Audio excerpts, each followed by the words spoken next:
29 avril 2025, Kongomani Botenayo, Boy Madame, la deuxième numéro d'Abino Yamanaka, il y a émission d'Abino de tout le temps, de tout le jour, libre débat, au Bomessa d'Abongo Kolanda, en direct sur CML13 Télévision. On a un éminent débatteur, un éminent analyste sur ce plateau pour accompagner sa réflexion, analyse, Nabango, n'a pas sujet d'actualité. Allez, et c'est Ngeli, Bosimba, Peboye, Baete, Baevek, ya SSC, Bazalaki Bongo, Mokole Alobi, Mopandi, à Qatar, Nadoa, Pobaye Babongo, Kosolola, Basokakutani, justement, la ministre des Affaires étrangères, il y a Mboka à Qatar, Kuna, Basololi, na Maïmatali Bongo, situation sécuritaire, na Est et Mboka Congo, justement, Qatar, a félicité Bongo, ba effort, Baevek, Bazali, justement, Komene, pour être Kimia et Kota, na Est, il y a Mboka Rabiso Congo, de l'autre côté, et ça dit États-Unis d'Amérique, Oya Kobunde Toumamonel, pour être Kimia et Kota, selon la dernière nouvelle, Donald Trump, justement, a félicité, bah, effort,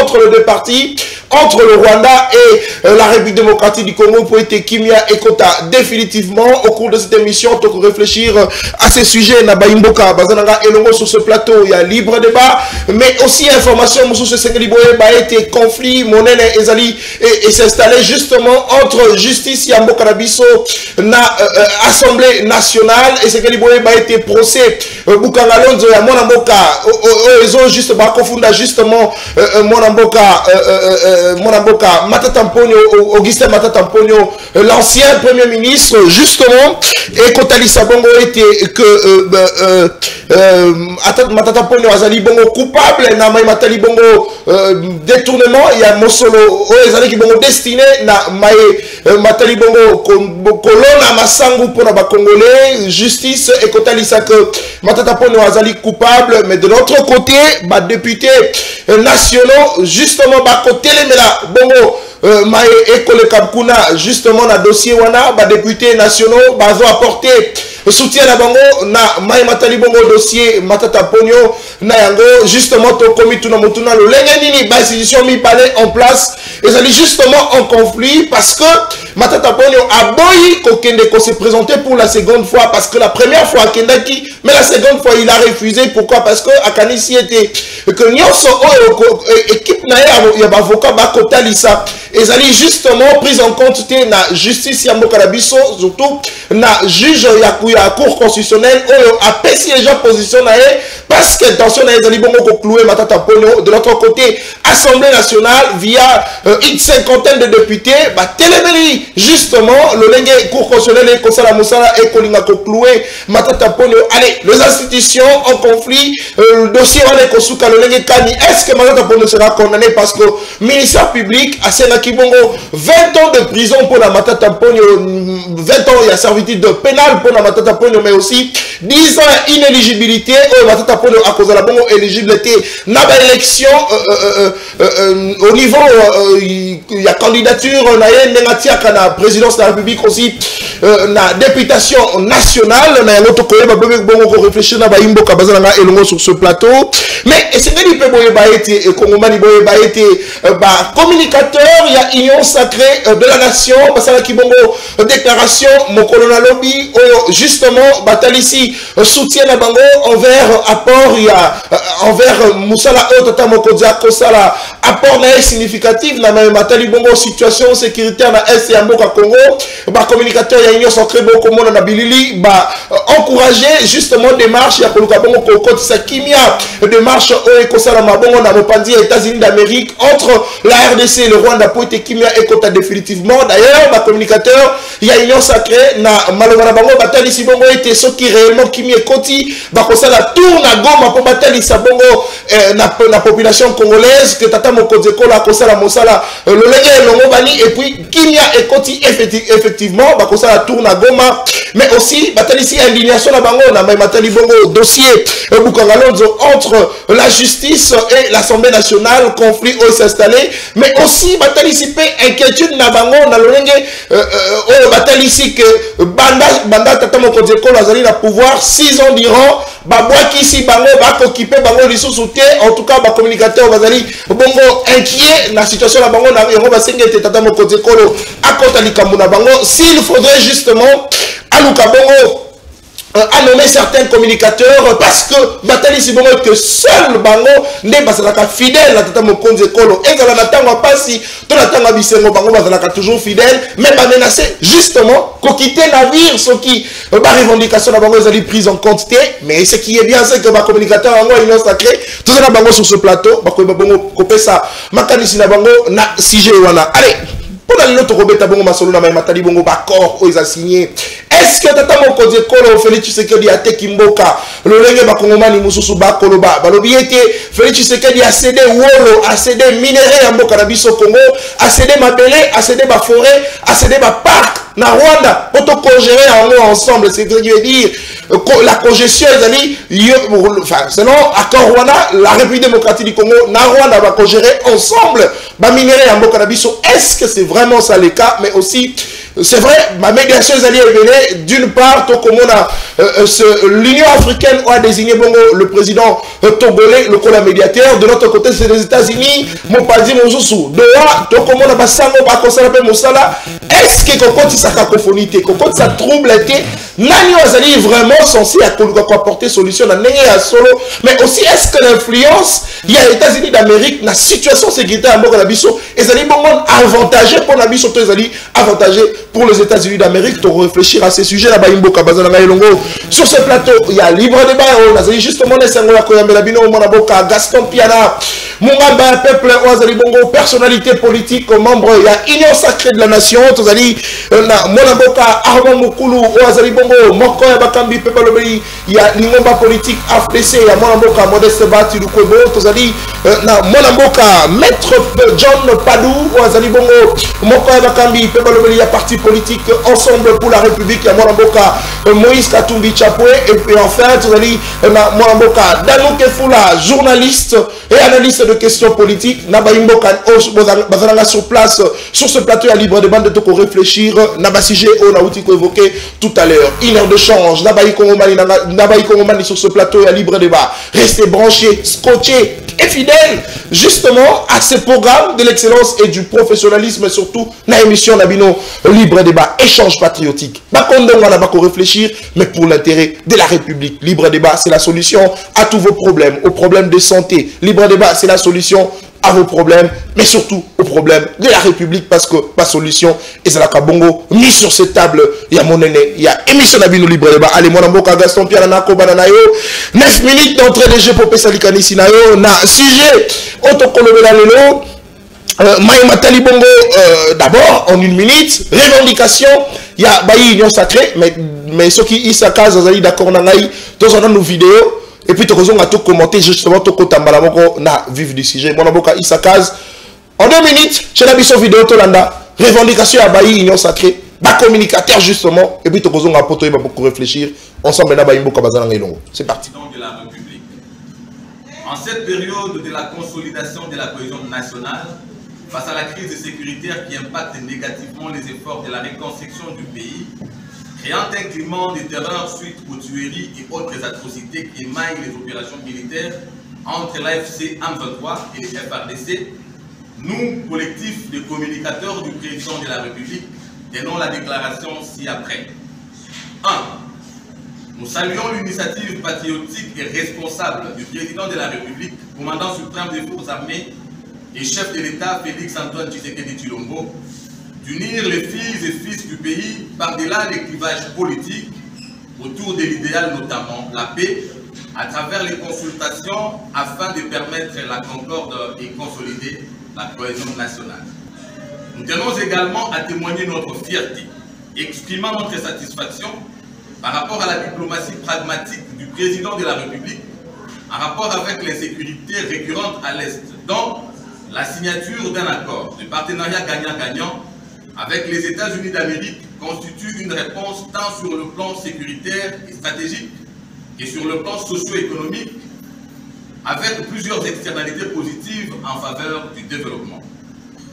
S'agissant de nous, communicateurs, évangélistes, sensibilisateurs, moralisateurs et défenseurs des actions du gouvernement et de la vision du président de la République, nous condamnons avec véhémence le manque de considération manifeste à notre égard, en dépit de notre engagement sans faille et des risques que nous courons nuit et jour face aux ennemis de la République en défendant.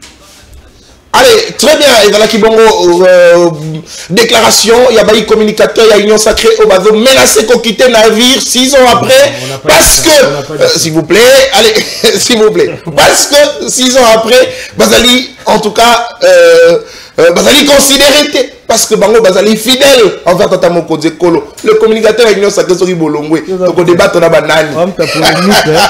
Allez, très bien, Madame Bokagasson Pierre Ambote Nayo, oui, Madame na libre débat. C'est vrai, Kocha, moi, Moua, na Matali Bongo déclaration, il y a bailli communicateur Union Sacrée, mais tout quand on a vu du sujet, place de Kolobela Bongo, bah, accord signé. Est-ce que Félix Tshisekedi a teki Mboka pour l'intérêt na Yemoko? Mon Amboka. Ndeko nataki anza na tondio po na lokasa na yo na pesi mbote na baninga na ngai ba etoko kabola na bango mbote ndeko mungamba mokolo malelo na pesi pe mbote na nkuma ekolo son excellence Félix Antoine Tshisekedi Tshilombo na bana nyonso ya Bahumbu bisika bali kolanda biso to pesi pe mbote na le porte-parole ya gouvernement son excellence Patrick Mouya Katembo bisika azali ko séjourner na mikili ya Libanda plus précisément na Paris. Oui, bien, Telinga Mobali Oyo Azali Koboma Nzoto, parce qu'Azali loyal, l'intègre envers le chef de l'État, et puis Namboka Naye, Oyo les lois Azali Moussala Makasi, Congolais Zasiko éveillé, Poisson Rwandais, Congolais et que Rwanda est empire des mensonges. Il y a un monde de personnes qui ont dit, je me pose la question de savoir pourquoi, à chaque fois, ceux qui patrouillent financiers bandits, les politiciens sont bandits d'agitation. Partout financier, or ceux qui est bandit tango iso, ils ont un résultat au Yemaka. Les gens ne m'ont pas payé 145 000 agents fataux. Oui, à l'ingeti, à le côté qu'on a EGF naï. Et ça dit maintenant qu'on saigne la sukoyo, à chaque fois on est disposé à Zouzi, basa la moussa pour quitter bateau à base de bitombo. Maintenant moi les kamomoko, de comment on va suspendre la EGF comme un inspecteur, comme on est Elvis Bolungu. Azali, fonctionnaire, il y a l'État. Fonctionnaire à l'État, azali à politique, à quoi il la politique. Parce que nous prenons l'état de droit, l'état de droit, il y a respect à test. Mais il y a la politique de Goyena. Ali penser qu'il y a jamais que Kabunda. Ali confie le chef de l'État dans les réseaux sociaux. Tu sais, il y a un fin de l'État constant mutamba. Alors, le comportement indigne, il y a qu'on aurait été bizarre à l'État de Kouana, va suspendre pour 3 mois. Tant qu'on va suspendre, pour les décisions, il y a un moteur à qui saisir le Conseil d'État. Le Conseil d'État, à son tour, a confirmé la décision. Le Conseil d'État a jugé légal et justifié. Mais pourquoi tu vas dire que tu as malaise à la IGF, malaise à la IGF, et c'est IGF discipline et rien à IGF. Parce que Salama, soit qui justifialité, nous allons faire un malade de Rolangaï. Alors, le loi Lingette c'est un simple instrument, ou alors matérialiser, viser le président de la République. C'est pas congolais. Alingette a plus de 30 dans la IGF. Banda quand on fait ça, qui était Alingette a qui des gens. Mais bon, ça va localité. La loi concerne une impulsion, il y a président de la République. N'a-t-il qui est Makambo et lobby à Baninga Nangaïba? Communicateur à Union Sacrée. Communicateur à Union Sacrée. Bon. Très bien. Naï, et ça, c'est la page. Oh! Le nom de la biso est occupé. Mboka na biso, il y a katano ezali. Mais et ça, c'est la page, il y a des politiciens moussous. Bon, mais ça, la bitando que nous.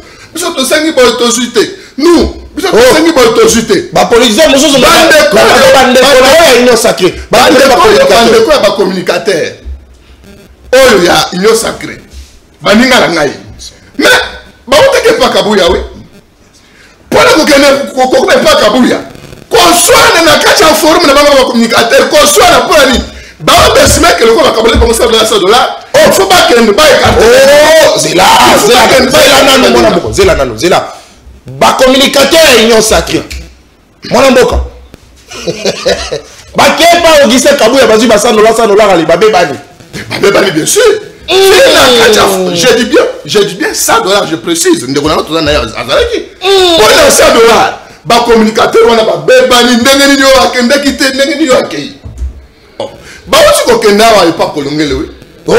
il s'est retrouvé mais il y a mafia,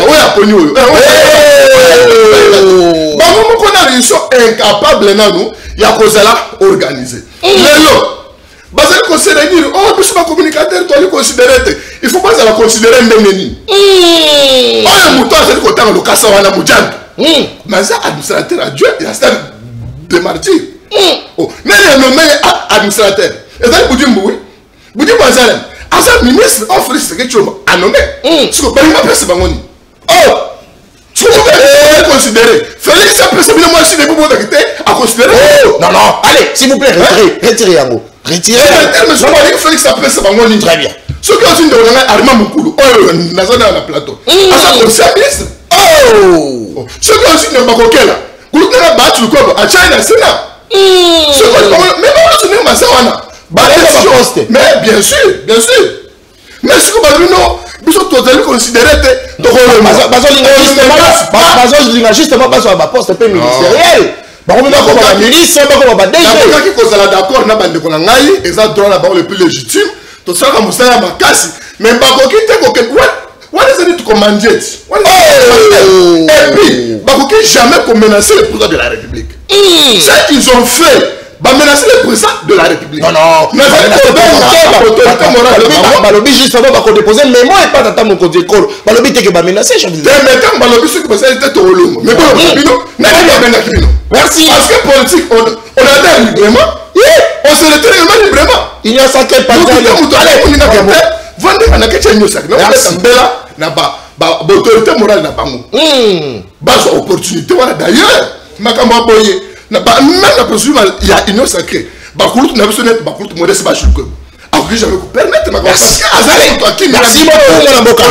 Très bien. Allez, zonga sigona sije mon amboka Gaston Piana. To beta masolo na maimatali bongo insécurité na est amboka na biso avec toutes les médiations. Est-ce que Félix Tshisekedi a kabimboka le rola ekolobama na baitandouike à travers les réseaux sociaux ba opposant balobi Félix Tshisekedi a kabi mabele a kabi wolo a kabi mai na biso a kabi forêt a kabi ba parc na biso pour na ko bongo ko protéger le pouvoir na est-ce que yo pose ali justement na vie le lenge bako bakongo mani misozo bakoloba ndeko na tana champo na makambo wana pour chuter na makambo ba communicateur na blanco susute ba communicateur responsable intègre ya nyo sacré point de presse moko salama o ba président Thierry Mosene po ba président Medak Nkolongo ko salama pour la ko fixer opinion na babo sambulo e bando bako tambola ki sasa ko bimana babo nyonso pour ko bebi se bakoma ba communicateur nyo sacré dans le balelo que ba communicateur bakabwani ba communicateur à nyo sacré non ba communicateur bakabwani te mais on ba communicateur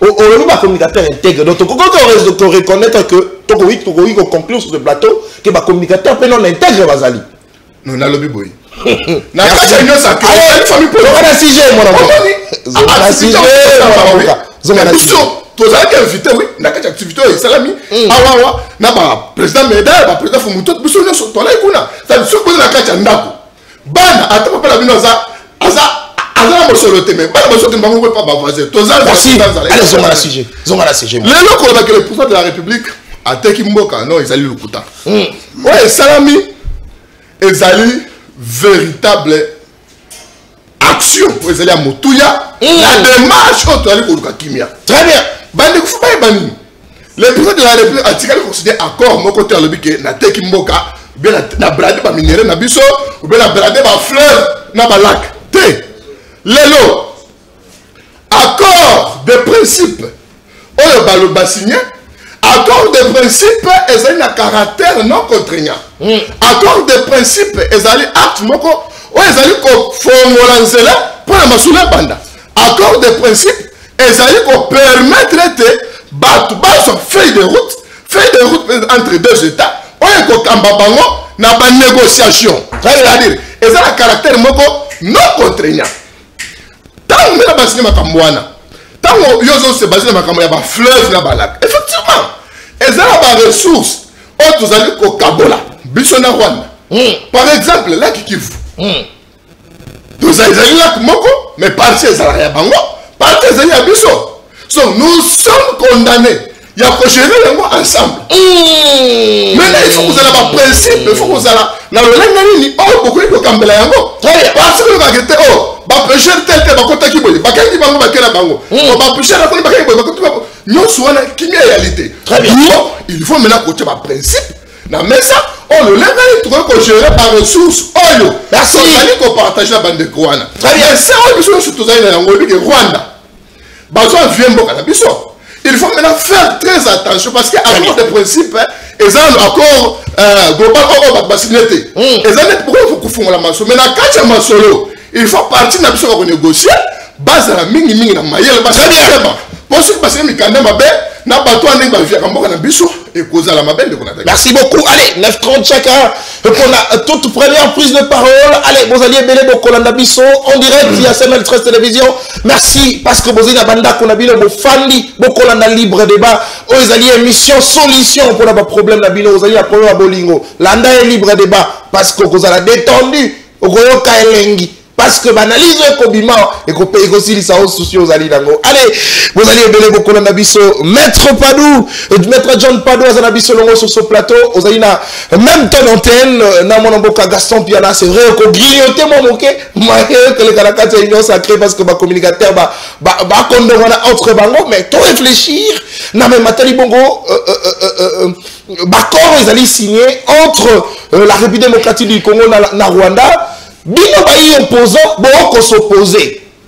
Bino bayi opposant, bolobaki, Félix Tshisekedi doit négocier. Félix Tshisekedi doit négocier parce que nous sommes incapables de faire la guerre. Oui, enfin, le président de la République a eu une décision, a eu mon cas de négocier pour être qui met quota. Mais mon amboka, lecture de fait naïe Zalinini n'a pas négociation au Ekosalama entre la République démocratique du Congo et Rwanda. Merci pour Namaloba. Na salué comme Ndeko Gaston Uti Osala Siko. Na salué Batunyo So Bazawa. Tozo débattre en j'espère que tout ça le cadre d'échange moko assez responsable et qui peut permettre de évoluer pour na bolamu ya mboka. Très bien. J'étais en train de sourire parce que na moni modèle Ndeko Piana Azotoka Azoloba avec beaucoup de pression, on a senti que l'hostilité fongo l'hostilité à côté na bango. Oh, betika à côté na bango pour dire qu'il y a une hostilité côté na bango kaka. Oui, que ce qui organisation c'est la manipulation organisation. S'il vous plaît. Ce qui organisation pas de ce qui organisation il y a bateau au ba olukaba au bazo gérer mboka yo tambola na désordre, c'est très dangereux. Ça prouve à suffisance que ça ne va pas avec ses pouvoirs. Je ne sais pas Pianazo ça ni Nikuna. Oh. Oui, mais quand il parle avec beaucoup d'honnêteté comme ça, ça me dit, mais on a la place à Mabé. Et l'on nous ça la Kuna. Pourquoi? Il y a qu'à côté. Alors, on a une alors, même Magamonet, il y a pas fictif. Malheureusement, vous êtes déçus. Qu'est-ce que Alenguet a déjà fait qui a fait gagner la République quelque chose? Beaucoup. Elle est comme dans Jésus qui a quitté. Et là, ils ont petit tour en prison après. Donc, l'OPJ à Lenguet fait peut-être un bon travail, mais il y a un spectacle au la publicité parce que son enquête inquisitoriale, il y a des présumés innocents au Sala que kuna ba kena ba élément na bango ati ande ba élément na justice pour y avancer. Yo lingi vraiment le bien mangama ba communicateur. Oh. Mais ça c'est un désordre. Oh, bah communicateur, ils ont organe nini et pas na bango. Na eu un texte na bango. C'est quel organe? Ce sont des gens qui viennent des organisations politiques qui font membres de nini. So balingi ba réclamer, pas que ne ko réclamer na ba parti na bango. Ils ont des logiques simples. On dit ce que vous avez sabiso ba information au fandi na téléphone na otala boye sans que on invité bango na ba bani la déclaration. Ni na ngobunga on a ki sabiso ba veste na bino. Oh. Très bien. Un communicateur est tiré d'une organisation politique. AFDC, IDPS, ainsi de suite. Donc AFDC, ainsi de suite. C'est comme ça que je vis des gens, au lieu de dormir avec leurs enfants et femmes,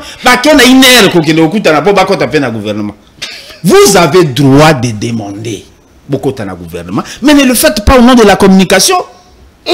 Parce que Bandego Bazana, certainement, il y a des compétences là-bas. Et on peut les retirer. Allez dans la compétition au sein de votre parti. Et ça va souka gotia biloko wana so biso. Comme il a c'est pas dit ça côté moi. Allez, on avance. Accord de principe. Moi, je vais être limpide. Parce qu'ici, ce n'est pas un problème. Il y a Ndeko Béton, Ndeko Ceci, jalousie contre lui. Ngana ozwaka accord natangelo paragraphe. Autant que paragraphe moko. Je prends par exemple le point... Au paragraphe, il va la 4 accords. Point 4. Yango aso aussi ici. Ok, très bien. Rapidement, on a point 4. Retour des déplacés internes et des réfugiés. Point 4, on est intitulé Bongo. Voilà. Le participant s'engage. Les participants, c'est la RDC et le Rwanda. Voilà. Avec les soutiens des organes de l'ONU et des organisations humanitaires concernées à faciliter le retour sûr et volontaire des déplacés internes dans leur commune d'origine dans l'est de la République démocratique. Dans l'est de la République démocratique du Congo. C'est qu'il y a Congo.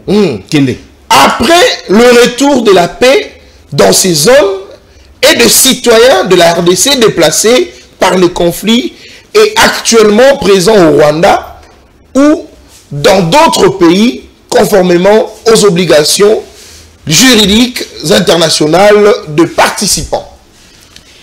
Ndekorangai. Et la Tsinini. Quel est l'argument que le Rwanda a toujours utilisé dans le Congo? N'est-ce pas qu'on a un FDL? Les forces négatives des Rwandais qui sont au Congo? Très bien. N'est-ce pas qu'on a comment les Iteramoué? Comment dans un truc comme ça, on ne parle pas d'eux? Il faudrait pas le FDL. Mais oui, parce que ici, on parle des Congolais qui sont réfugiés au Rwanda. Qui pour rentrer ici, bazan a choix. Soit un dimi kozonga, soit un boy kozonga. Biso toujours combattre Rwanda. Rwanda, il y a en tout cas, il y a des démonstrations au Rwanda. Bazar armé. Donc normalement, dans le Kanda, il fallait pas le baquer.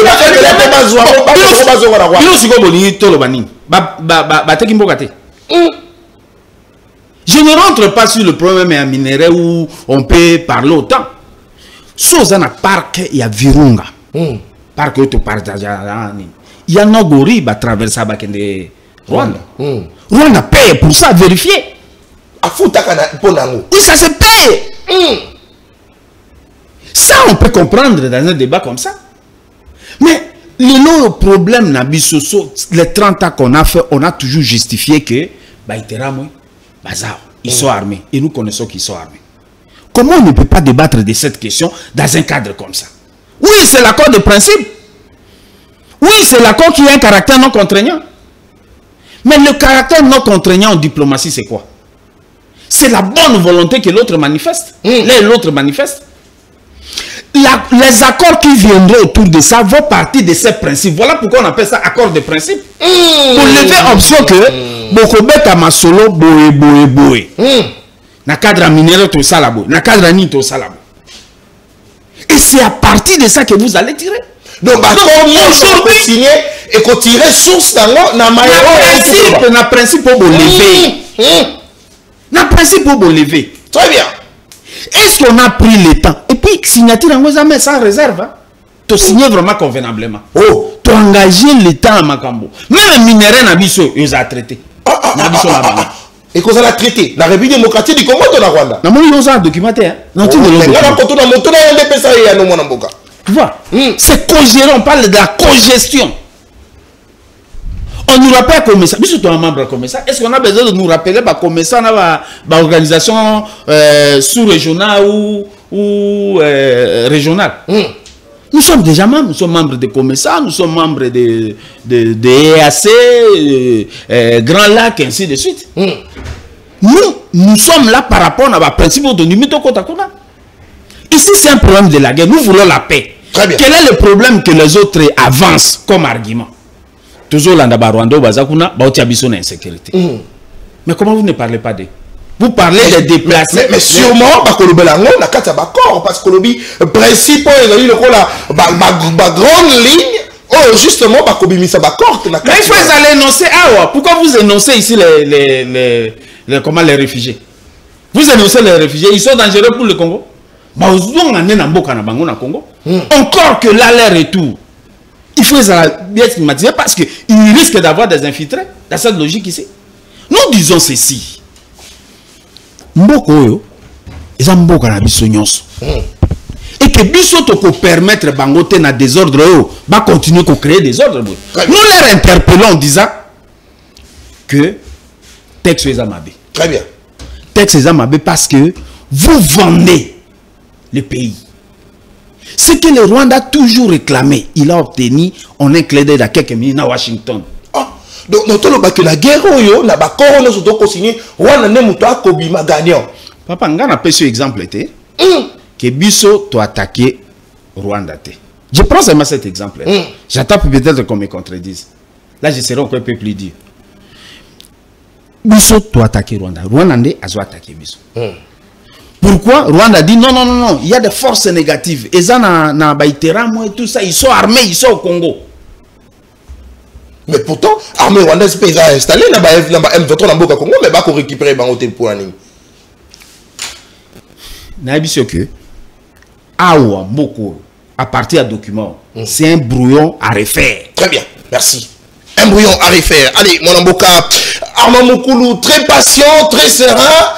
Malgré l'attaque à mon amboka, Gaston Piana, la déclaration Bango Basali, allez s'il vous plaît mon amboka. Dans la déclaration Bango Basali, le communicateur va faire indigné justement le mauvais traitement eux allaient réserver pour la Bango en 6 ans. Banatata Mokodeko la Zali Amboka revenir c'est vrai, na maïwana metoko beta masolo na maïmatali bongo sujet d'actualité eux allaient justement maïmatali bongo bakor eux allaient signé na est na États-Unis d'Amérique entre la République démocratique du Congo, na Rwanda. Est-ce que la RDC a Kobima gagnante justement après Bakor qu'on a signé parce que selon la dernière nouvelle, les alliés colonel aidé ne donc Bakor qu'on a signé entre les deux parties. Kuna Bazala qui justement en train de signer justement accord de principe et qu'on s'engage Bangomi Balé, les deux parties, le Rwanda et la République démocratique du Congo. Mais est-ce que Tata Mokodze Kolo a long ici Mbokanabiso na Itumba Oyo Tonyangona Est Mbokanabiso? Merci beaucoup pour la parole. Je crois le micro est au top. Très bien. Le micro fonctionne très très bien. Merci beaucoup, heureusement. Je voudrais d'abord saluer les amis avec qui tu as partagé plateau. Merci. Et la saluer au P. Merci. Mais aussi Bandekonyo Sobazolanda Biso Nangonga Oyo. Et puis le président de la République, na chef de l'institution sur la PSI Bangombote. Nalingaki na pesa moi conseil moi muke. Na baninga nanga on a mingi Gaston Nandeko Langa Pado. Et ensemble que dans la vie il faut qu'on ait la moins humilité. C'est très important. S'il vous plaît, sois en train de parler, je suis sérieux. Quand les amis parlaient, la humilité, n'a débat contradictoire. S'il vous plaît, au bout, il s'en va faire l'idée. Ils m'ont attaqué. Très bien. Il faut tikanga. Vous allez na 9 minutes 30. S'il vous plaît. Je vais répondre. Na osenga na bazala na moi humilité moké. La vie, c'est très important. Et puis na moi considération moké envers baninga semblable et surtout envers des gens qui sont intellectuels. C'est très important. Vous savez, ceux qui ont une déclaration au batuba salité mobile dans les fonds, ceux autant dans les fonds aux 8 ans ça ne sert à rien de venir relater des bobards sur la place publique seulement dans le but il y a qu'à ternir, topé à discréditer, ou soit il y a qu'à diminuer Baninga, ou bien il y a qu'à minimiser Baninga. Très bien. Ce n'est pas bon. Il faut faire beaucoup d'attention. Tenez. Dans notre déclaration, premièrement d'abord, il y a Liboso. Nous avons salué l'initiative patriotique et responsable du président de la République, commandant suprême des forces armées et de la République, donc des FARDC et de la police, dans Makamunyo, soit la diplomatie, consort, ainsi de suite, un accord de principe. Oyo et outil entre RDC et Rwanda, mais aussi un partenariat gagnant bilatéral. Oyo. Accord qu'on signe pour bientôt dans les États-Unis d'Amérique. Accord à Makambia. Vous voyez, partager les minéraux. Et puis, les États-Unis d'Amérique va nous amener la sécurité dans notre pays. Ça va nous appuyer dans le secteur sécuritaire. Vous comprenez? Ça, c'est le premier point. Ma point est qui 10. Vous comprenez? Mais tant que vous avez non. Dans notre déclaration, on n'a pas dit ça. Je crois, bon, peut-être parce que les journalistes, ça va pile. Mais il faut dire sa déclaration. Nulle part on a dit ça. Si on a dit la déclaration, est-ce qu'il y a des Gaston Piana Aza plus super congolais, plus super meilleur que Baninga? Non. On doit avoir quand même un maximum de respect réciproque envers les autres. C'est très important dans la vie. Parce que surtout, on doit mesurer ma capacité intellectuelle. On se connaît qui est qui n'est pas communiqué. Très bien. Moi, j'ai du respect dans le combat. Mais au titre de on n'a jamais se permettre dans la télévision de critiquer Mouninga, on a considéré Mouninga, on a lobby pour qu'on a nuire, on sait pas bon. Vous voyez? Et de deux, moi, je ne suis pas né pour rester communicateur à vie. Très bien. Je ne suis pas né, moi, pour rester communicateur à vie. C'est un passage. Dans la CCI, j'étais secrétaire national chargé de la communication et médias. Avec l'honorable Lambert Mende. Vous comprenez? Aujourd'hui, je suis chez les professeurs Bahati Lukwebo, je suis cadre. Naza militant, c'est un. Naza cadre. Je suis collaborateur du président Bahati Lukwebo. Politiquement. Et puis, je suis communicateur d'abord de la FDCA. Au sein de l'Union Sacrée de la Nation, dans la charte, il y a un point qui parle de la communication de l'Union Sacrée. Quand on dit tout ça, la communication, ça, on t'appelle ça le sombo, même Louis Gaston. Ce que nous portons aujourd'hui, c'est les combats de tous les communicateurs. Très bien. Et de Louis Gaston. Non. Et des s'il vous plaît, allez, s'il vous plaît, va comporter s'il vous plaît, s'il vous plaît. S'il vous plaît, allez, Gaston Pierre va comporter qualifier les gens de mendiants, c'est trop dur et c'est irresponsable de ta part. Moi, Mamoukou, je peux être mendiant, moi. Il m'a cité ici, il a dit sous-conseiller. Est-ce que nous avons mendiant? Est-ce que moi, je suis né dans ma vie pour rester conseiller à vie? Moi, je ne peux pas être ministre. Très bien. Ça, c'est la position d'une entreprise. Très bien. Je vais mieux gérer que ma mission Bazo gérer peut-être. On peut avoir ma faille. Merci. C'est la cuisine interne de l'Union Sacrée. Tous on a un sujet. Donc, c'est pour dire tout simplement que nous étions en consultation. Toyaki, Tosali Baninga, rapport. Et puis après, on s'est organisé. La déclaration avait d'abord le but principal de soutenir le président de la République. Très bien. Pour la Kolukaki Melamboka. Deuxièmement, c'était de présenter les félicitations au conseil spécial libéral à Moussala à Salaki. Yami Sato, ils ont dit actualité. Parce que nous sommes des acteurs politiques, on devrait analyser aussi les enjeux politiques de l'air. Merci. Notamment, non, justement, parce qu'il faut tous un sujet, bah, causer là. Non, mais je devrais quand même balayer, non? Très bien. Notamment, et là, il y a mis balai au Bissotoloba qui n'a pas tisani. On a constaté un conflit qui ne dit pas son nom aujourd'hui entre deux institutions. S'il vous plaît. Très bien. Entre le Parlement, notamment par ricochet, l'Assemblée nationale, et le pouvoir judiciaire, je dirais particulièrement la Cour constitutionnelle. Très bien. Or, ce qu'on a un article 151 Constitution Mbo Canabiso, tout est déjà clair. Nous avons défini l'article 151 Mbo Canabiso où on interdit l'ingérence du pouvoir législatif. Nakatia, ba décision, topé na ba instruction judiciaire aux encours ou bien ba décision aux ouami. Et cela est tout à fait clair. Mais ce que nous constatons est que, vous allez m'excuser de dire ça ouvertement.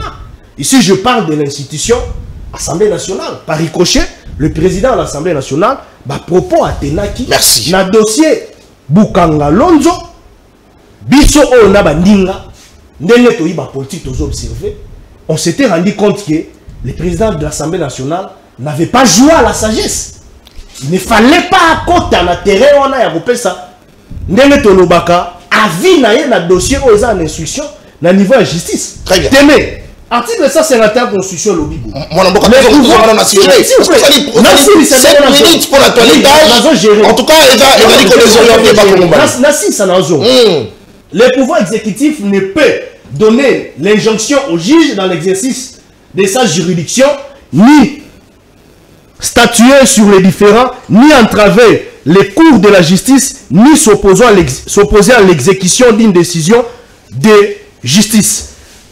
Deuxième alinéa, le pouvoir législatif ne peut ni statuer sur des différends juridictionnels, ni modifier une décision de justice, ni s'opposer à son exécution. Très bien. Toute loi dont l'objectif est manifestement de fournir une solution à un procès en cours est nul et de nul effet. Donc, ça c'est l'Assemblée nationale.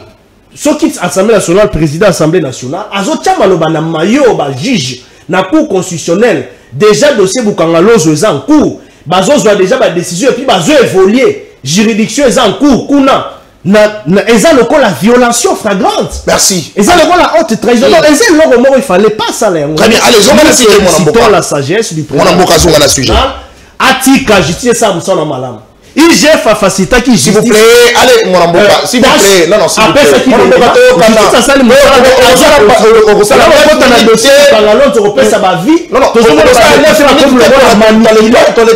ça ne sera pas une très bonne chose.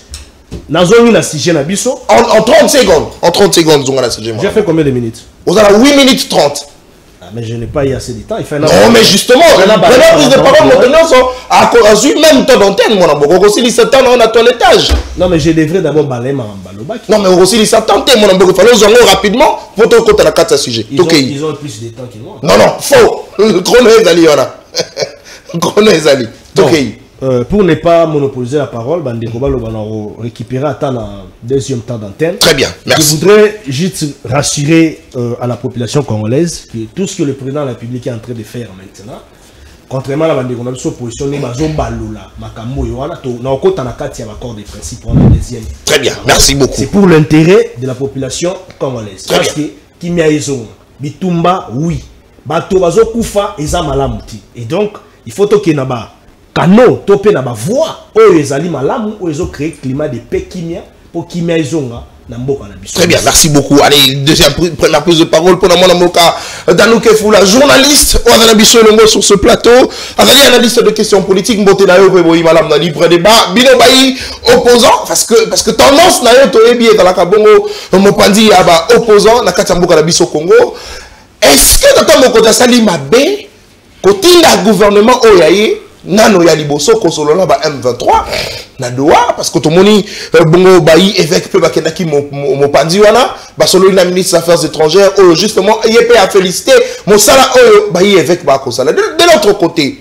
Est-ce que zali komone ezali mabe komona gouvernement congolais ayeba bongo ko signer ba accord de principe na Rwanda mopandi ya États-Unis d'Amérique devant le secrétaire d'État américain pour être qui na nyonso na kimi ekota. Est-ce que tata mokoza sali mabe Lolenge kani ya teki mboka lolenge bino bayi opposant boko tanisa. Toke yi mwana mboka. Merci Mopanzi Sango. Mbote na bandeko tozana ba on a plateau.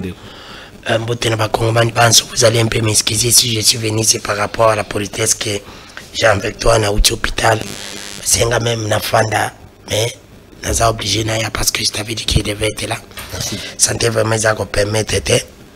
Alors ndeko na yoki baninga na ngandi balobi. Et là, au monde, les seuls et l'unique journalistes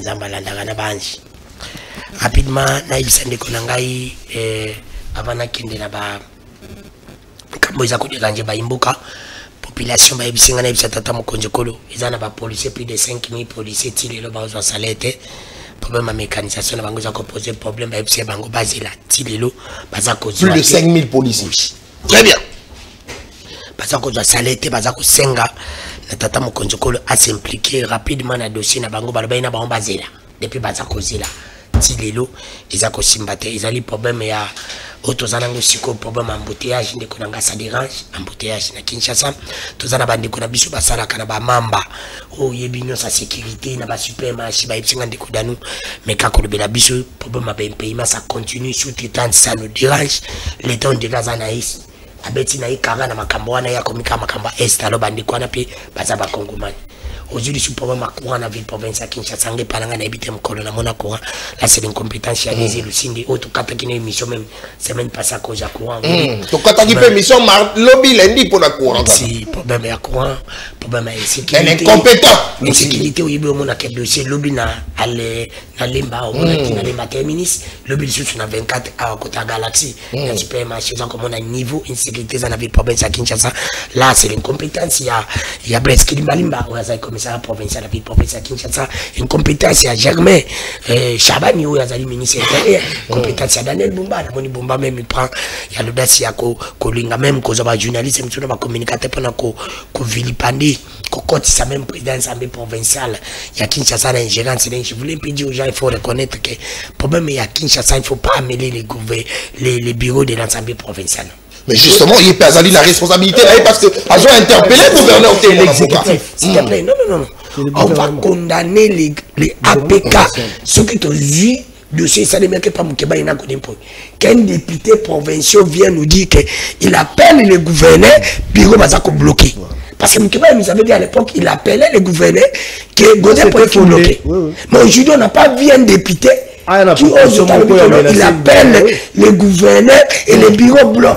Mais aussi, il faudrait rappeler que l'Assemblée provinciale à Kinshasa, on y a ce basali battant pouvoir. Adopte député opposition adapté. Et tali bisoté. Biso tous a conseillé à député à ville provinciale à Kinshasa. Pour bien biso gouverneur. Parce que là, ce problème est que Bunda, na Kinshasa, incompétence à Bumba, et Zali, la députée a une sac, parce que bon, on a une sac. Très bien. Il ne faut pas vilipender le bureau, même le président de l'Assemblée provinciale. Parce que jusqu'alors, tout ce qui comme on a été, bureau va bloquer. Il faut dire la logique. Moi, je l'ai toujours dit. Très bien.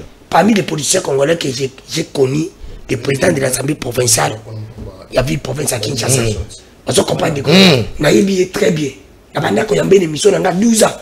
Nayamba ina médaille quand on comme pasteur. Très bien. La réalité mon amour à toujours le sujet. Nayambi 12 ans comme pasteur, c'est un homme honnête, intègre. Honnêteté le vie s'il vous plaît. Ce qui a commis de bas politique et Chani Sakabato. Là je l'ai dit. Mais 12 ans comme pasteur. Merci beaucoup. Comme pasteur, ngana lui médaille comme pasteur. Comme pasteur. Très bien. Toujours la sujet mon amour. On va y attendre mais toujours rappeler le sujet. C'est important.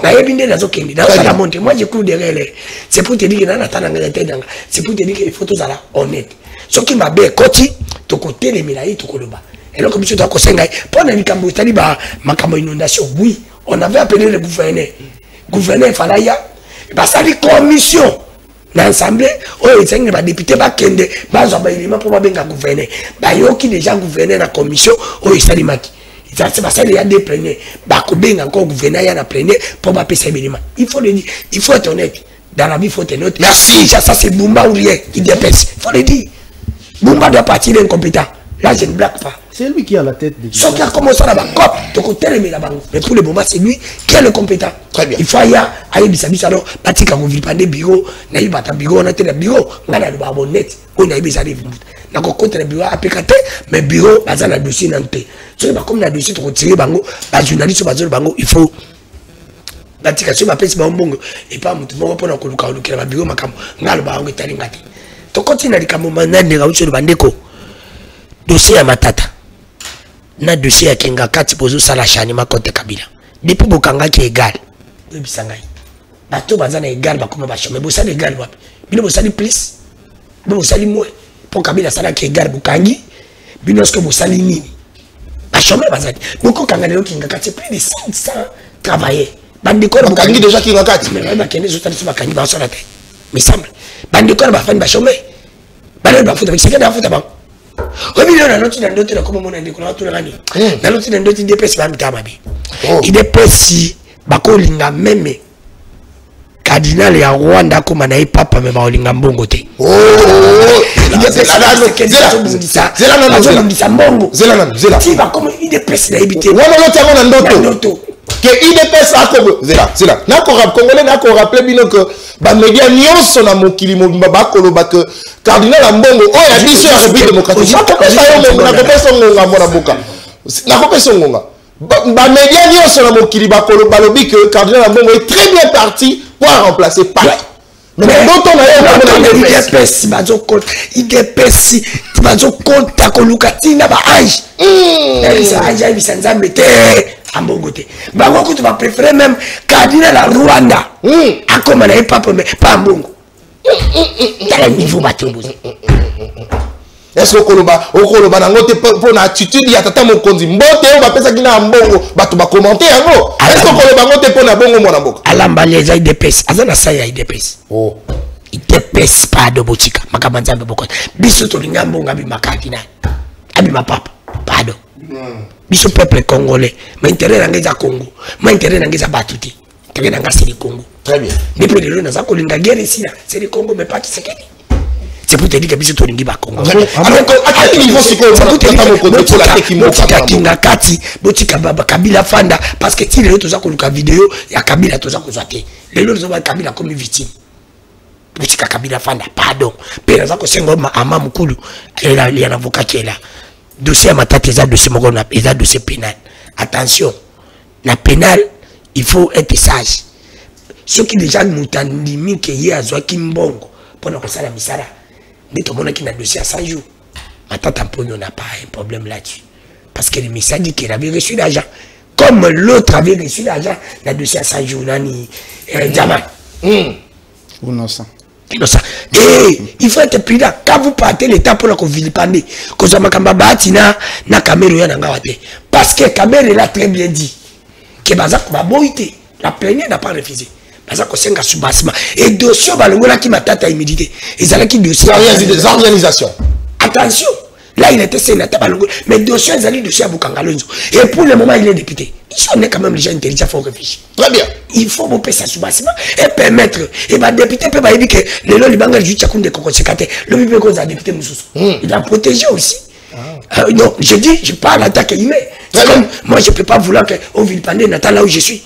La solidarité, un principe, solidarité. Mais on va s'engager dans le lobby, bon, il y a un soubassement. Caméra n'a pas refusé. Pour y avoir des éléments, on peut permettre Bango. Attention, faut être sage. Bon, je vais me moquer de gérer. Yango de pour ça nanga kende pour tout bito sakana. Non. Bon frisqué va tout nanga été frisqué, faut pas vouloir frisquer les gens. Non. C'est que nanga faut pas être comme Kabouya. Faut pas être comme Kabouya qui veut vilipender Kabunde. Ça disait pour la Magambouya. Il y a carré miné. Non, faut pas être comme Kabouya. Très bien. Pour pas carré miné on peut besoin quand on est. On va botter qui va te banane bazon. Et c'est l'état zone. Et puis bah au bazon on au bazala kana au bazon on est. Est-ce que dans la catégorie à bateau il faut pas jouer carré minier? Oh bazan qui va ministre intérêt à beaucoup banana carré miné. Et ça je même pas tes amis. Oh, toi tu connais. Bazan ndengeni. Parce que abisi to fa na makambo. To tellement makambo rapidement na likambo Italie. Ah il faut dire au journaliste c'est Zabalada. Très bien. To na likambo Italie négociation d'accord. Ndeko Kisekedi na Tekimboka.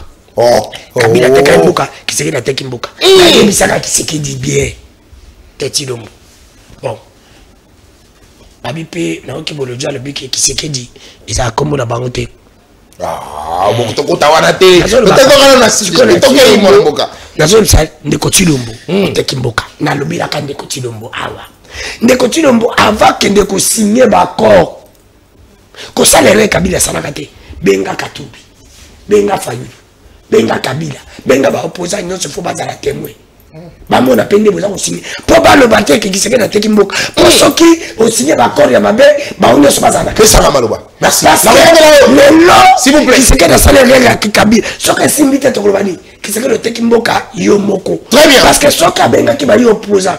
Baza la combat témoin baza li sur le collage. Ba Kabila pas ko rebise ngala za la salaka ya go. Merci. Il pas ko rebise Katumbi pas ko rebise Kisekedi ya ngaza la so. Merci pesa maloba mon avocat. S'il vous plaît.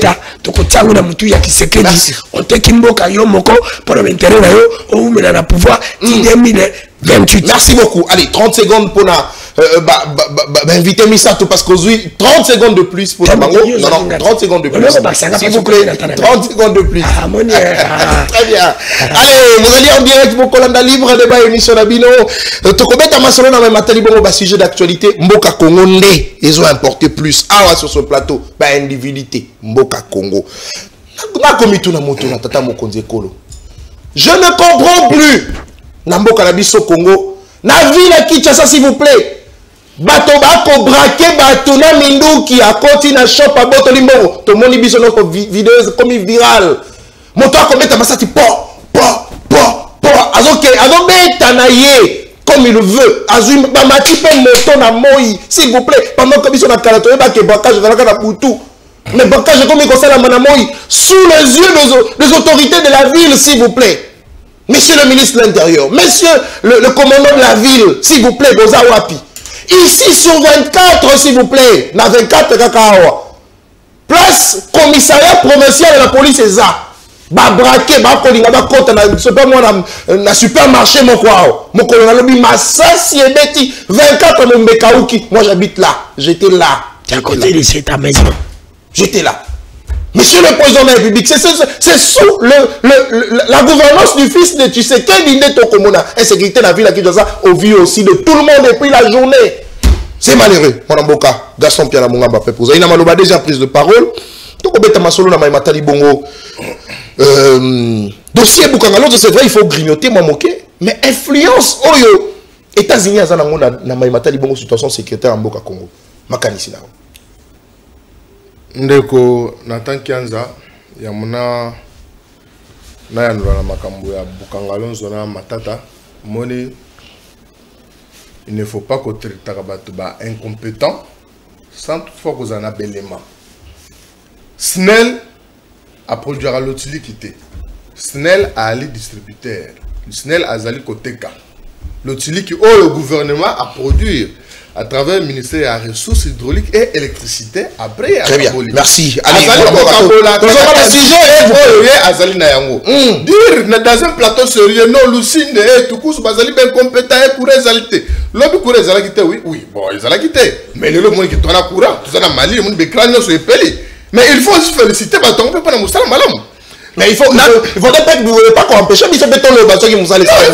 Parce que le parole de notre pays, dans cette ville, ils ont casse-tête. Moutonio soit ébi. Et c'est pas un péché de dire qu'ils sont incompétents. Bangon de bâtiment. Bah, gymnastique, oh non, la SNEL ne donne pas le courant. Oh, la SNEL vend, la SNEL distribue. On est en bisoté. Tokei, mon amboka. Il doit avancer. T'es sorti, toi. Ndeko Danois, le bino. Et Sengel la Daniel Bumba a démissionné parce que Bana Daniel Bumba a salé et le côté non. Daniel Bumba a dit que Bunda a dit que Sala Moussala. Ndeko Nanga, il est le monde qui va pas la nuit sur le chantier. Ndeko Nanga Nata Kianza. Yo et pas on a l'ingwala. Le chantier, ça dit combien? On est moi la mboka Jésus no le chèque à Otaki qu'on visite. Ce qui est un budget, on est moi la mboka Jésus no le chèque à Zali Kokamba. Mais prime. Il y a pas gens en ville, ils ont 6 000 francs. Les gens ont plus de 100 000 de qu'on attend. Si tu es dans le cabinet, tu as dans la ville, tu as 9 000 francs. Les gens qui sont dans le cabinet, tu as plus de 500 000.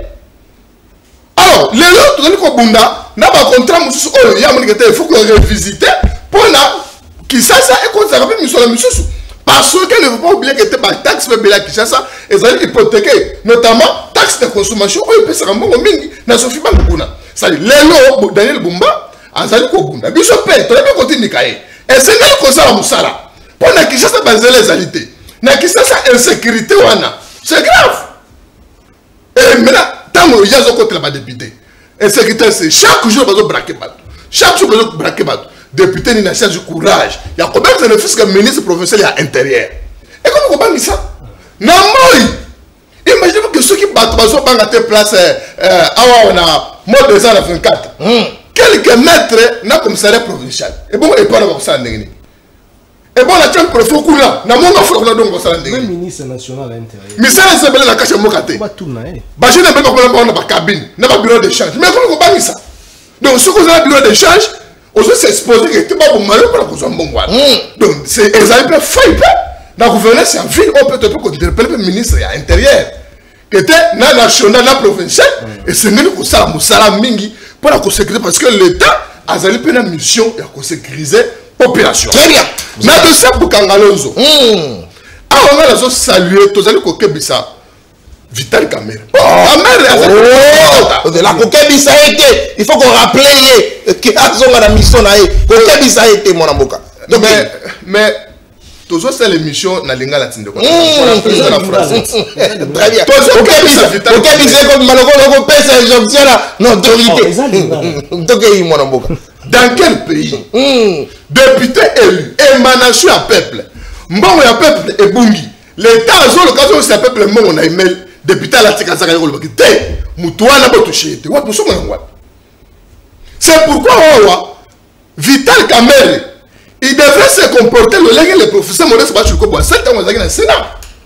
Professeur Bachilkobo, tant que vous avez militaire, ma tête en bonne, à soumettre un bureau. Bureau va trancher. J'ai dit bien, mais le bureau. Le bureau va trancher après si ma tête est passée en Bissaye. Ceux qui sont innocents, à zone procédé, ceux qui sont coupables, pas gagné. Et c'est ce qui a fait même que n'a pas réussi sur le bel professeur Maurice Bachilkobo à ça dans le Sénat, à ça. Le meilleur président du Sénat, on va le Sénat. Maintenant, le Sénat, maintenant, le lot, nous devons attaquer ça. Dossier, on a, ils ont dossier à Kala. Tu l'as pas déjà, la fois passée. Ingérence, n'a pas justice, ils ont prohibé. Article, ça, c'est. Tu as un juriste dans le plateau. Indépendance à justice, et c'est là qu'on a la garantie. Pouvoir législatif, et qu'on s'ingérer dans le pouvoir judiciaire. C'est quoi donc? Toujours que c'est Kamerhe parce que les amis comme le Kamerhe ailleurs très bien. Moi je pense que Kamerhe azan elo azali koluka. Kamerhe azali koluka mbutu et contre la kachamboka. Kamerhe azali koluka. Mais je vous dis pas de fausses accusations envers le président de l'Assemblée nationale mon avocat. Donc on attaque ça. 204 millions il y a pas Congolais. Et même tout ebimaki et bimaki. Pour la Bukangaro oui. Oh, mais ma tante yenda zalaki na situation mo ngale bien pas époque na ko ministre finance za kité le même ministre maintenant tant bazo tourner le mbongo matata tikala jamais ko bateka na mbongo tete ya saka oh mais bako sambisa ngate na ça premier ministre et na commis député na commis sénateur bako sambisa ngate non wapi mbongo ya ba congolais parce que wa meilleur bana makambo kamera zo sala azali ko révolter bato parce que il y a bato bazala na souci. Allez, mon rabbi soit à 100 jours.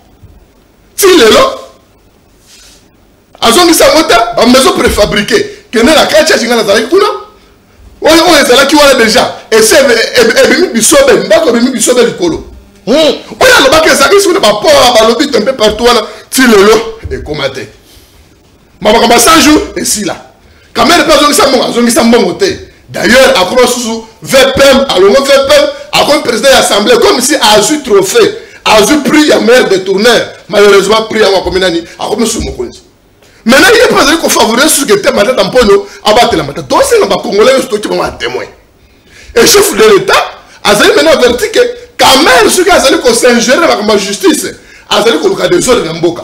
C'est maintenant un homme à craindre, à que le chef de l'État doit traiter avec beaucoup d'attention. Parce que le Nathan, c'est un Congolais comme tout le monde. A Kendek déjà au Samba. Et ça dossier en cours. Mais il y a un bonjour avec le ma tête a aucun été. A tika un peu qu'on saisit la courte par politesse. En tant que président, il y a la chambre. A ce que t'es, bon, c'est un dossier et ça n'est mais ça n'est pas un choix. Oh, il y a un choix pour le Macambouane. Et c'est la raté. Parce que premièrement, il faut que c'est l'homme qui a biso, l'ambiso, Maramounion, son député à Roloba. Mais l'hémicycle, il a une fraction qui est beaucoup anglais à côté. Ça dit, on va confier à la Cour constitutionnelle, le Maramounion, ce n'est pas un problème. Il y a une malamoté. Biso, tu as plaider. On a justice équitable. Justice, il y a ma volonté, il y a ma bonté. Justice, il y a votre opposition, votre pouvoir. Mais justice équitable, mon dossier lampadaire, forage, 100 jours, ceci, cela. Dossier belé, dossier Moussoussou, Arena, détournement, il y a belé, mais tout le monde tout le monde a gâté. Bon, le dossier à Mata Tamponio et Comico. Bien sûr que le bagatelle, c'est-à-dire voilà, sélectif. Mais bateau bakolanda biso babi que dossier lampadaire, dossier à forage, dossier à Arena. Ngamba peuple, je me suis battu dans ma dossier là. Mais justice.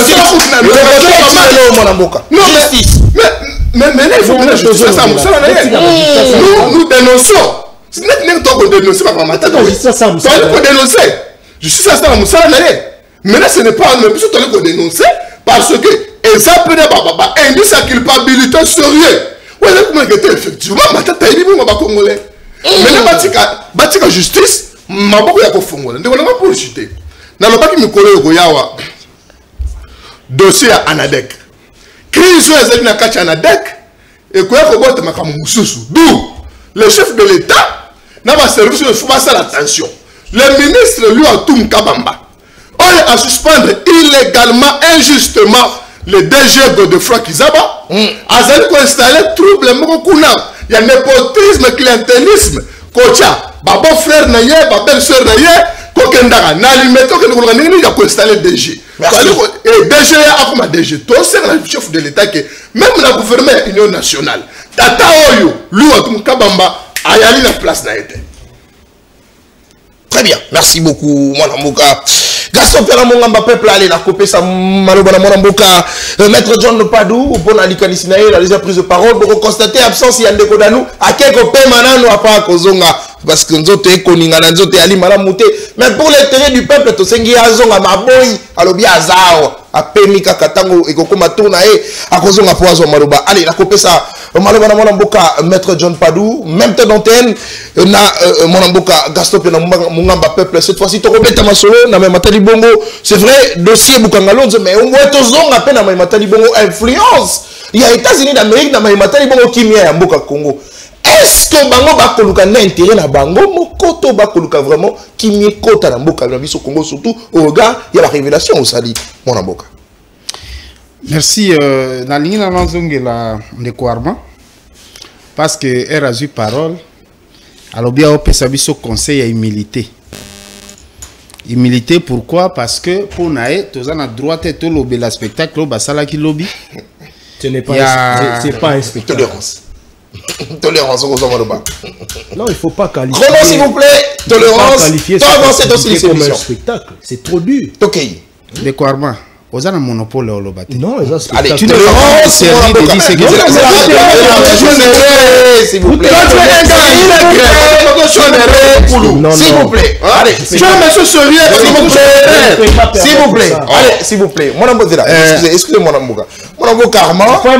Non, mon ambo Armand. S'il vous plaît. S'il vous plaît. Mon ambo Armand. Moi je qui est bien. Non, excusez. Ce qui est bien c'est qu'on a sur ce plateau et de deux au Rosoa Maloba. C'est ce qui est bien. Ce qui nous a quitté, on est les gars qui sont mabé. Parce que ah on représente on est sur Bozala qui na bango. C'est bien, bango Maloba et puis on répondre c'est bien. Parce qu'il veut dire qu'après il y a le même Rosoa Maloba, tolérance, toi avancer aussi ces missions. Mon amour qu'à mettre Padou, vous avez Maloba. Je crois que le spectacle les a injurés. Le spectacle les a tout simplement une activité. C'est tout. Ils ont injuré.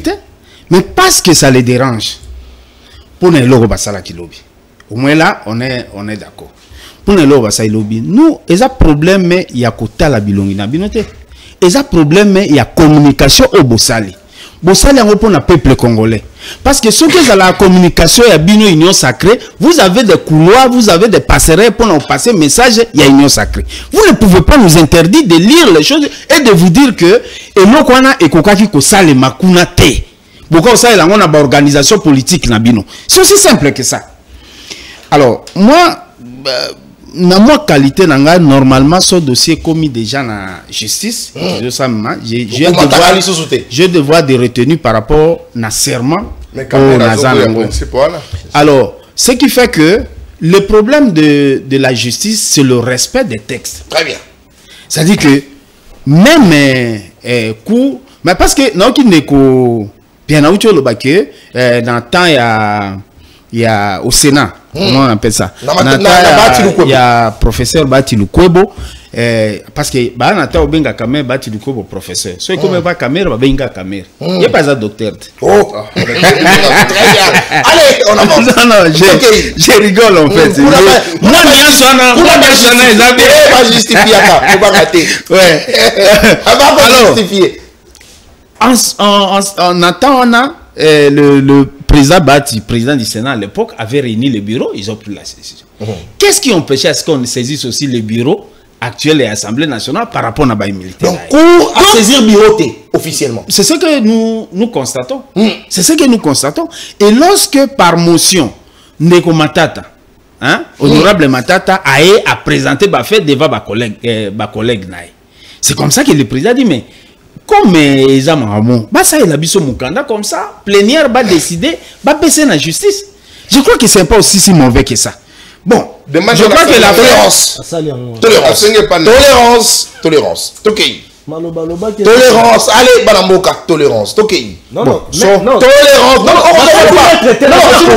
Non, s'il vous plaît. Nathan, on a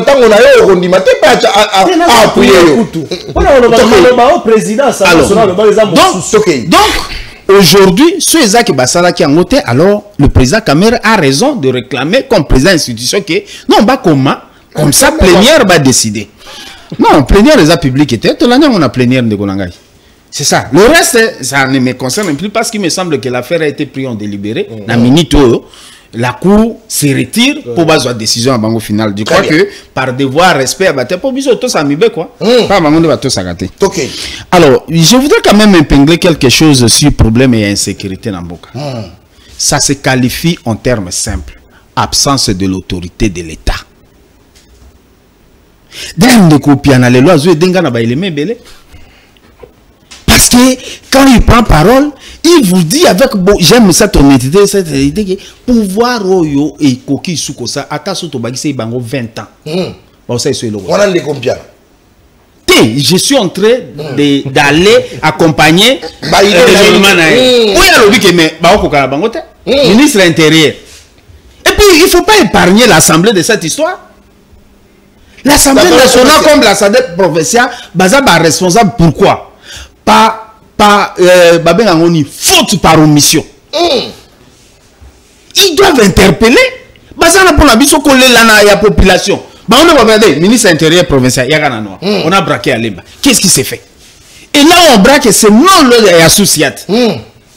Personne n'est intervenu. Même celui qui filme entre vous dit que ma société a permis la police. Peut-être que la police est en armée. Peut-être. Je suis en train de dire peut-être que armes a mis balai. Dans un territoire, il y a Chopo, Yaouma. J'arrive à Yaouma dans le cadre de politico. J'avais une formation à faire là-bas. Tout sur la seconde administrateur des territoires. N'importe vous avez au moins combien de déficits. Mon Koufa, n'a pas fonctionné. Mon Koufa. Mon Koufa jouer. Alors, fonctionne on a saigné parce que c'était aux environs à la période électorale. Donc, vous imaginez un territoire comme ça. Donc, même les prisonniers sont des volontaires. Volontaires dans la prison. Et ce sont des bons citoyens. Je les ai félicités. Parce qu'il y a commettre une infraction, bon, so tali kutu mirango. Wata makofi na baiti makofi boye okita. On a mis la prison à Kuna. Voilà. Donc c'est pour dire que peut-être que ici il n'y a rien. Mais vous, on vous parle de chiffres, de détournements, de l'argent de prestige que toutes ces autorités sont en train de consommer. Ça peut acheter des fusils, trois, ainsi de suite. Et quelle est l'importance de la police de proximité? Donc nous sommes exposés, absent de l'autorité de l'État. On a revenu ici la question où tu autournes obi influence les États-Unis d'Amérique. Est-ce que ça pour l'avantage à Congo? Non, je vous dis que les États-Unis, aucun pays au monde, à part peut-être inconscient et biso. Oh. Oui, non, non, tu as biso. Dans le bata biso.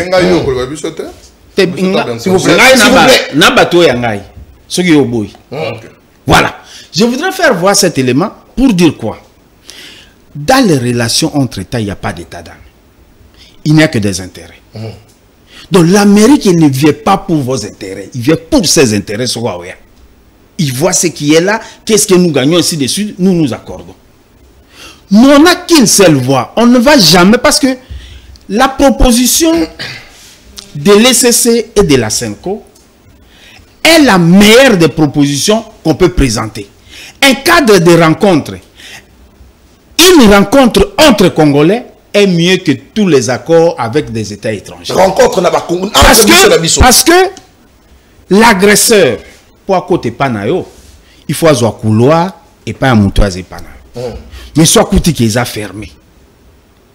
Donc, je suis encore prêt à accepter, dans la moindre mesure, que rencontre à Doha est mieux que l'eau qu'on a bossé en Rwanda. Parce que si aujourd'hui on prône la cohésion, ceux qui va décider de faire la place, pourquoi il y a des arrestations arbitraires? Pourquoi on viole les textes facilement? Pourquoi au lieu de l'Assemblée nationale, mais obligé par exemple. Donc c'est ça. Donc l'unique solution de mon point de vue est que il faut travailler sur la cohésion. Ne pas le faire, c'est faire des choses avec inconscience. Voilà. Merci beaucoup. Allez, on a coupé ça rapidement, Maloba. Mon amour, Armand Moukolo pour aussi cette émission. Même temps dans thème, c'est vrai. Cette fois-ci, il faut zonger la haute émission sur le canal. Na maïto le belaki de l'entame de cette émission. Maïmatali Bongo Bakor, ils ont signé influence aux États-Unis. C'est vrai, on zonger le dossier. Il y a Vital Kamere, mais on peut s'habiller sur le canal. Na Maïmatali Bongo Bakor, ils ont signé pour la paix. Na Katambo Kanabiso Kongo Monamboka. Merci pour la parole. On appelle ça accord de principe. C'est-à-dire, à l'issue de cet accord de principe, va aboutir un accord proprement dit. Vous voyez? C'est-à-dire, Tozom tient d'abord ma base solide. Autant où tu as signé accord de compromis proprement dit. Et ça a sous-souté qui est ôté, Toloba qui a monté na kati, ôté, Tobosana qui est ainsi. Mais la base solide, on a doté qui m'bokhate, mon amour. Non, même pas. Même pas. Même pas. Na kati ya babilo ko wana tozobe na base solide, accord de principe wana. Et ça a taillé avec sagesse et responsabilité. Voilà. Rwanda dominé. Non, même pas. C'est pas ce que les gens relatent. Il ne faut pas suivre ma campagne, relater ou bien bazo balola, non, c'est pas ça. Il y a eu des scientifiques sérieux, des hautes factures, qui ont travaillé, il y a des documents pour y et donc le président de la République, tant qu'ils ont guidé Babilo pour le processus, c'est ça là. C'est d'abord l'intérêt général de la population, mais il faut primer dans la démarche. Nous avons simplement dit que na maeo ezo leka na Assemblée nationale biso atolobi teke topekisi un élu du peuple à s'exprimer. Totolobi pete que un élu du peuple au dossier na eza en cours biso déjà to jugé ou bien to kateliembela. Non. On n'a pas dit ça. Vous comprenez avec moi, monsieur Nathan? Le problème ici c'est que combat, il y a indépendance, il y a justice, et ça cheval de bataille, il y a Mokondi, il y a Mboka. Très bien. Et ça parmi les socles et développement de Mboka na biso. C'est la raison pour laquelle Nande Kolobake, il faudrait biso ba politique. Tant que tu commis dans l'institution, tu peux te commis ba kondi dans l'institution, tu as une attitude moko responsable. Pour la faciliter collaboration dans la justice. Que nous ne puissions pas être là pour entraver. Dans la décision judiciaire. Décision, dossier, il y a l'ambassadeur pour défendre mon amour. Mais qui donne le mot sur la robe de éviter place? Non, non, ça. Tu combats ma cambouane, la lampadaire, na fourrage. Biso tozo même ba risque, na ba gasto, ba zoli na ba débaucher, biso na ba côté, biso to boya. Pour tozo na bolingo. Mais procès na moto mona te mon amboka. Ba tout le monde ba ko c'est agile, ba lingete makam na sima na biso to boya. Pour te aider à l'ingéta au salam malamo pour l'école. C'est maintenant à la justice de faire son travail. Quand nous disons que la justice fasse son travail, nous aussi, les chefs des institutions, les politiques, les politiciens, les gouvernants, toko takana makambo wana te ya bazuzi. Ya ngoto lobi na makambo etali dossier Bukanga Lonzo. Le dossier est en cours, nde ba lobi en délibéré. L'affaire est prise en délibéré. Toko ko comprendre le président de l'Assemblée nationale, notre estimé président de l'Assemblée nationale, Azwa Maloba tchaba propos, n'a pas commentaire. allant dans le sens néné En tout cas, les patriotes mingi, les biso, les Gaston, les communicateurs, on dirait à côté la ndeko Matata. Gaston l'a si bien dit. C'est comme si, à un parti pris côté on ndeko Matata, tolobi yango a te rappeler yango aza congolais. Ndeko Matata est super congolais. Mon solo on est kendaki ya Bukangalonzo yi, mon solo ya ba congolais bimaki no et bimaki. Mais justice a zone landela yebe kendaki wapi et bimaki meneni. Il était premier ministre à ce moment-là. Et la Cour constitutionnelle est là pour na kolandela makambo conformément on cite article 151 tolobi ils ont péki ça pouvoir législatif à s'ingérer dans l'affaire judiciaire surtout qu'affaire aux en cours ils ont on dirait haute trahison. Et ça, la violation flagrante de l'article 151 Constitution alinéa 2. Il y a un biso baye au peut tanga to lobi ete et y malaboté tozo invité à l'Assemblée nationale na mokambi na yango na sagesse pe na comportement o ko permettre cour constitutionnelle to pe bazouzi justice et ça la mosala yango la ndenge esengeli ole akwantave mais mon amboka na alobi na dossier za réalisation les yango balongela qui est immunité tant za la qui sénateur mais tant comme député national et ça dossier mususu donc il fallait justement passer l'appel à bureau lever immunité na mais la cour constitutionnelle est en train de travailler là-dessus oui ou non oui alors laissez non parce que comme déjà la décision presque à sous mais évidemment il y a un tolobi boy et zali la décision judiciaire l'affaire est en délibéré. L'affaire est en cours. Cour constitutionnelle, cour constitutionnelle, et ça branche la justice, oui ou non? Oui. Il ne faut pas être ce qui est éminent, savant pour nous comprendre ma cambo. Moi personnellement, nous autres, même l'opinion, la déclaration de Bisso, tous qui un peu indigné, comme on a montamé le rôle la président de l'Assemblée nationale, et tando ya monene le la chambre basse. Moi maloba na makambo e wana eza déjà fait sa position. Na kati ya masolo. Donc on peut sa position wana to mona ki yango malamu te. Yango to lobi ete batika justice asa la mosana na ndenge esengeli.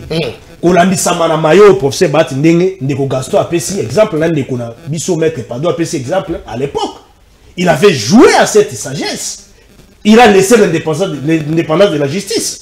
Yenda sala ki yango te mais plénière bureau et kotaki na masolo validation et personne va lobby ok biso to ko tangote parce que indépendance à justice déjà précis la katia article 151 alinéa 2 totika nini totika bazuzi ba sa bosala nde procédure kendaki ndenge boyebi ndenge soit pour le dossier organisation et puis suite ya Bukangalonzo nde bazolandela lelo c'est pour la Bukangalonzo nde ba lever immunité na été place des problèmes les ali wana parce que pour la Bukangalonzo azali député national sika s'il vous plaît. Moi, je ne suis pas... Est-ce que tu me comprends? Moi, je ne suis pas dans les détails. Moi, je suis ici, je suis en train de vouloir que notre constitution soit respectée. Très bien. Le problème dans les alliés, est-ce qu'il y a un acharnement contre le président de l'Assemblée nationale? C'est notre aîné. C'est notre aîné, c'est un responsable, c'est un politicien de taille de notre pays. Le président Vital Kamerhe, et nous avons beaucoup de respect envers lui. Tout ça, la analyse à l'opinion, le col congolais. Tout les congolais, ils ont dossier en actualité. Biso to pesi makanisi na biso en tant que communicateur pour soutenir le régime na mkonzamboka na bande ko mususu to lobi ete le lenga ya conseil la wana biso to moni yango mabe. C'est pourquoi to sengi na président de l'Assemblée nationale comme mokonzi institution, pas comme individu. Ici nous parlons il y a makambo au président de l'Assemblée nationale, le col chef institution à lobaki na plénière. Tolobi ete to moni yango malamu te atika kokota makambo ewana atosa kaka mobeko likundi justice c'est ça la masala matata pour lobi so rakoti union sacrée maïwana no sobosila non même parce que Matata pour nous représente quoi dans notre pays? C'est un ancien premier ministre Jérôme Mokalabiso il a l'expertise c'est un technocrate. Matata Ponio, aza moto biso tokoki ko minimiser te, hein? Avec humilité, aza kulutu, ay moto a gérer qui un technocrate. Un technocrate, aza moto a gérer qui peut na beleko elekaki. Aza na mabeta aza pe na malamu. Mais sur le plan politique, il représente quoi? Le poids politique s'évalue par rapport à la représentation nationale, il y a parlement, Assemblée nationale, Sénat et ainsi de suite. Très bien. En une minute, c'est ça. C'est là où on parle du poids politique. Il représente quoi? On va en vouloir à Matata pour nous pourquoi. Quand on parle du poids politique, tout le monde a babati. Parce que maintenant, poids, moi, il y a solo, Kazaka, il y a politique et Zali. Ezate ya koloba ya kotailler ou bien ya ko fabriquer te ezali. Aïna ba député belé, aïna ba sénateur, aïna poids, aïna leadership, aïna population, aïna sociologiquement il est fort. Dans 26 provinces avant Nissa Masolo. Ça c'est quelque chose de palpable. Makata ponyo goya kolobela biso poids politique na modèle ni. Na nini donc l'Union sacrée on va la vouloir en quoi? La Cour constitutionnelle ou notre justice va en vouloir Matata Ponyo en quoi? Et ça, nous sommes congolais. Merci. Il faut que la victimisation. Merci beaucoup. Merci. Très bien. Pourquoi tous ces gens la président de l'Assemblée nationale avec l'export, tous gens n'ont pas couru tout la biso. Atika matambo et voilà na bazuzi à kota yangote. Très bien. Merci beaucoup. Allez. Et les cas qui en direct na plénière. Très bien. Sur les na ba commission, ton gars qui t'a ébatté. Biso tout le monde est en plénière. Ah, tozu, tout analysé. Merci beaucoup. Allez. Rapidement, aussi c'est vision. Maintenant qu'on libère officiellement mon avocat Gaston Pierre Mungamba peuple, n'a libéré officiellement parce que vous allez justement na outil qu'on appelle Sika, il faut qu'il n'a libéré officiellement aussi c'est vision dans mon avocat. Danou Kefoula, mon avocat, même temps d'antenne. Est-ce que vous allez acharnement contre Matata Ponyo na dossier justement va kofundaye na mebatali bongo dossier pour Kamaloto. Ne comme pas dit sango, so moni mutuneti ba Gaston un Congolais sérieux et honnête. Garçon au Kansa qui Congo est à niveau de comme nene naïe des azamouné. Non, allez, s'il vous plaît. C'est mon ami. Kansa mnene naïe za komonga Congo. C'est ton ami. Oui. Très bien. Mnene naïe za ba mnene mcheza kanango ezana mnene ya kolia te ezana ga mnene ya ezana ya pedicure ya boye ezana mnene ya le bateke mboke bongi po okozoki sa Gaston Pierre na plateau abota mana mnene mnene c'est pour te dire que est-ce qu'un Congolais sérieux peut venir na plateau na yo alobela makamba DJ Asne mais ndeto sabi ko un Congolais sérieux peut venir parler de la semaine. Vraiment de la SNEC. Autant un peu comme Lucinde, autant un peu comme Tukuzu. Ce n'est pas non. On est platé comme mon lit. Lili, c'est pour dire que Koué Kei. Il y a mon père dans la tête qui s'est mise derrière un garçon. Ce boutala qui a avait passé la carte. Très bien. Je vois la coupe de Nazareth, tout ce qui est de quelque part. À Bisinaya, à Benyango, Nathalie Moulili. Mais c'est pour ça Moulili. À Diote, il y en a tout. Dans son micro. Oh! Non, son micro. Avec lui, on a quoi Gaston Moulili. Alors, ce micro. Tout ça normal. Très bien. Toi, il y a ce garçon, tout n'y est que son garçon dit. Meilleur président, il y a Sénat, c'est bâti le coup. Otiki Kengo. Comparé bâti la Kengo. Très bien. Il n'y a pas photo. Comme que mon copain, il y a beaucoup là. Il y a un peu de monde qui a la bataille. Bah, nous, mais le ministre, Otiki a mis comme communicateur. Bah, ça l'a bien. Bien ma casse. Mais bah, toi, on a dit que bah, toi, pécho, bah, ça l'a moussalo bien. Tout ce qui a pas pour pas défendre la mission. Il ne va pas ndoki. Ce n'est pas normal. Et bah, mon appel moussala qui communique, bah, mon dit moussala. Bah, on dit, on a dit, on est un communicateur. Ah! Comment mieux appeler? C'est pour te dire que bah, ndoki. D'ailleurs, qui a Mukulu. Obit. Bino pesa bo lexa batuke ndiko tilo mboje mal bo lexa batuke Congo seza mabe ana muto musute ki ala basi ndiko tilo. Pourquoi je le dis ama yana bana so zimwana ya grand frère na ofanti na ndako na ona zo raisonnement moko tekate na lobela ka mingi na mwana na yo pour moi la grand frère na mona koza honnête il faut banda ko pini na mwana na yo na bayere ya mwana na yo. Mais comment vous avez mon ana yo pini mon ana on la même bêtise mais si mon grand frère dans salle en opinier mon ana zongi ndako 20 opinier te mon grand frère dans zongi 20 opinier albani.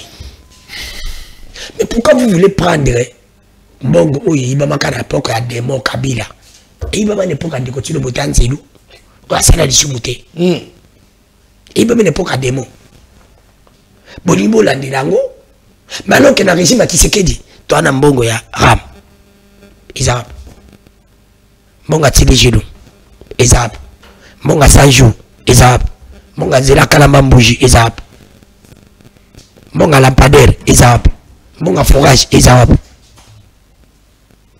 la pression ni sukande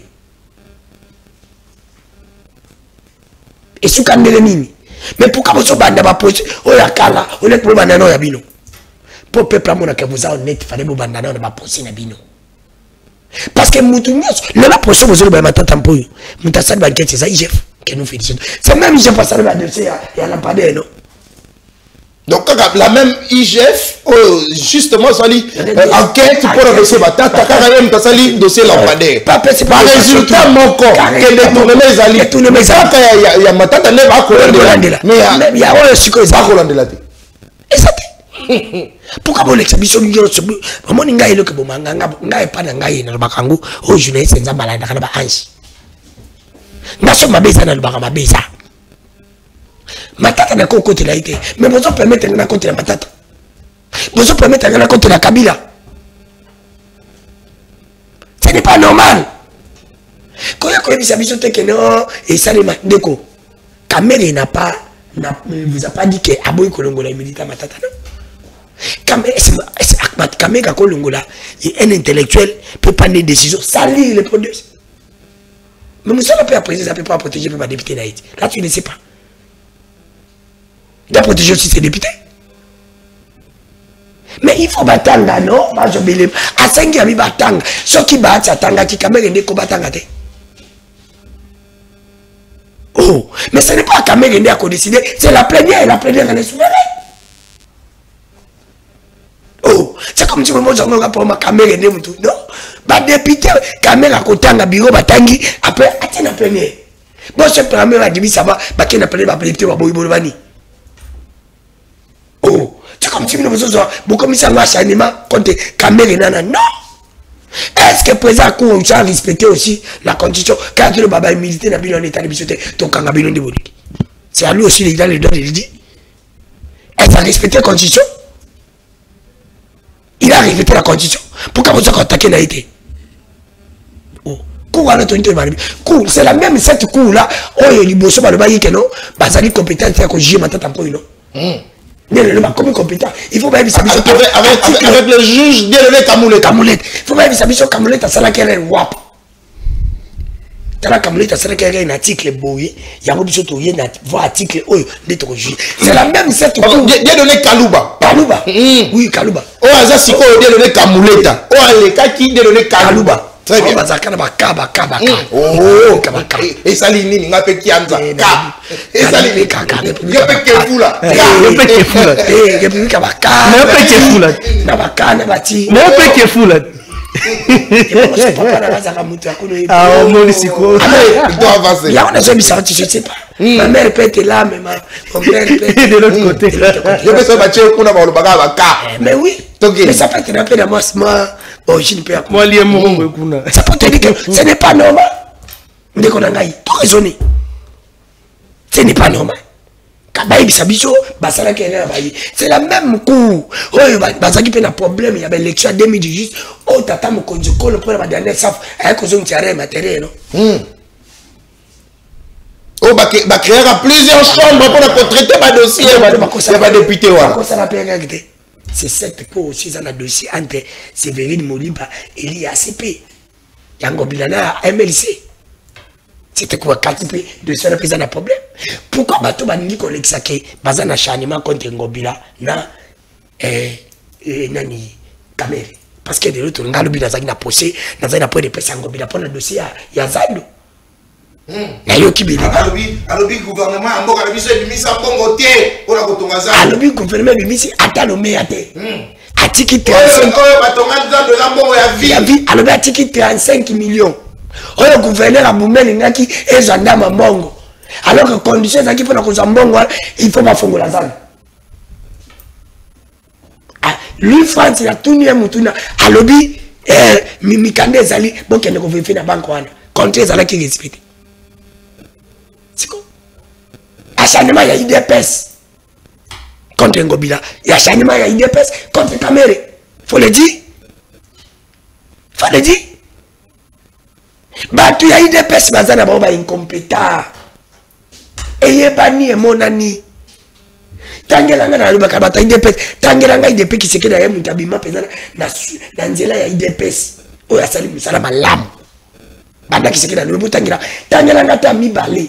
so tangena mi balé na bini na plateau to ka général ka son kabuka zali soda azam ta IDPS jila linge to sam malam to yeb azana IP administratif il n'est même pas politique ba ministre ba ndo tango ko ba ya ba base ba tsaki mutamba oh to longole pas ça yeb sa ministre IDPS mati très bien j'ai l'intérêt de quand tu vas ba ki kabaye sécurité ba ministre nzo ba ki intérêt ba ministre IDPS ba to samsani lelo ki ça c'est tout ça na Congo sérieux jamais Chabani fa démissionner ah mais oui le ministre de l'Intérieur oui tu vas me aujourd'hui jamais Chabani fa démissionner aujourd'hui général Beskin va me faire démissionner aujourd'hui ministre intérieur tout va changer déjà on a causé la mise en place et causé la ni peut ça l'enfer remise et reprise et causé la aujourd'hui ministre ba ba suso ba kamona nyo aujourd'hui ministre provincial l'intérêt fa démissionner aujourd'hui Daniel Bumba fa démissionner ce qu'on y a bisangai IDPS mutu nyonso IDPS ba so monika rebanyema kizike na changer kama ta IDPS pour ba pesa résultat. C'est pour te dire que IDPS va l'équipe incompétence de bango. Baza la ka ko vilipande ba tout pour la connaître bango. Moi j'estime de ko ngai pour na dossier oyo. Na dossier oyo ya doa. Nazo tu na ba pasteur na ba ta IDPS. O sakana na église catholique. Oh, amoni papa ko fa église catholique. Mukuna ko à cause d'un problème oh nani basaba ba président ba ko yande ba kende papa. Bi mo sakana. Lelo yo église catholique ke na doa. Oh. Moukou nazi problème tout le monde va président baé. Baé. Mais l'église catholique qui est doa, beaucoup n'a qu'un doa total. C'est pour te dire que moi awa, l'église catholique qui est doa, kuna bakokutara, kuna mabeke masumute, kuna lisumute, kuna lisumute. C'est pour te dire que ton mata ton kitani. Merci beaucoup. Dans la Bible, quoi les alliés, dossier mutu naza ko senga j'ai fini ici. Naza ko senga na yuki, tata mukonji kolo. Boza. Katumbi bo nazuki wali passeport si bo pese passeport na likambo achanima oko kende na soki na faire makatumbi bo sala par station perquisition na kabila comme achanima merci kakatumbi afanda boti kakabila kisekedi les seuls moko limisa merci les seuls moko limisa kabila ezaka ko sala malamu soko sali malamu congolais soko soutenir yo soko sali malamu ke yeba ko onyo so sala lelo na 2029 na janvier 2029 bishop muto akoya akosala yango akosala pe famille politique merci akosala pe famille na yo alors ko kontarane bongisa mboka na zo bisa yo bongisa mboka très bien merci beaucoup allez mon mboka danu ke fulo ko bela loko ko bela te kanda très bien allez émission Sili basala ki na ba eloko sur émission Sili papa 10 minutes 16 émission Sili okomi na boba yamba to na 2h du matin dans nos 10 minutes 16 papa émission Sili s'il vous plaît émission Sili il a fait 10 minutes 16 papa émission Sili mon frère la personne mini mais personne a ça les 16 on le bani le koloba et le monsieur koloba naza makambo ah ni makambo na pana s'il vous plaît bugala ndio kabukavu mais c'est bien la bati bona musala bati eza problème te naza mona musala ya prof eza problème ozo ki 9:30 ozo ki 9:30 zo 45 secondes babenga soki food ya bati babenga 45 secondes mona mboka to sili émission 45 secondes nangaki na dénoncer loko moko ezoleka. Le professeur Batulukwebo a très choqué. S'il vous plaît. Merci. Allez, s'il vous plaît. S'il vous plaît. Pardon, on n'a pas besoin. S'il vous plaît. Le professeur Batulukwebo, sénateur. S'il vous plaît. S'il vous plaît. Pardon. S'il vous plaît. S'il vous plaît, Nathan. Pardon vraiment. S'il vous plaît. Mais ça va quelques secondes. Pardon vraiment. Ça va 10 secondes, mon amour. Mais ça va 20 secondes. Pardon. Non, bien. Je voulais juste dénoncer quelque chose. Vous savez, le prof Batulukwebo aujourd'hui, il y a un moni. Toujours le belango mingi, aza moto azo subir ba choc mingi na mambo elozoleka na Istanbul na biso. Non seulement biloko na ba piller, ba saccager, ba botoli na makasi pas ba agresseur.